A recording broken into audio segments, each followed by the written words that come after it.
Muntik nang makain si Red ng daddy niya. Buti na lamang ay nakita ito ng dog at natigilan kumain si Andy. Pagkatapos nun ay parang may narinig siyang nagsasalita at yun nga nakita niya ang anak niyang si Red na naging maliit.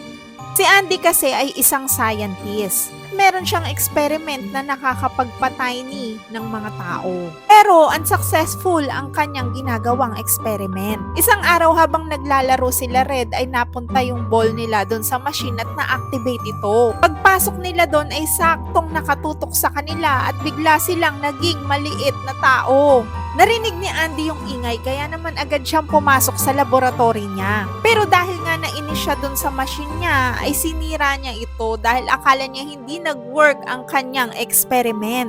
Dahil dito nagsitakbuhan sila Red at ang kanyang mga kaibigan. Naglinis ang daddy niya at nasama pa nga sila sa basura. Pagdating nila doon ay gumawa sila ng paraan para mabuksan yung trash bag. At nung nakalabas na sila at naglalakad na nga sila sa mga grass, meron na namang humahabol sa kanila.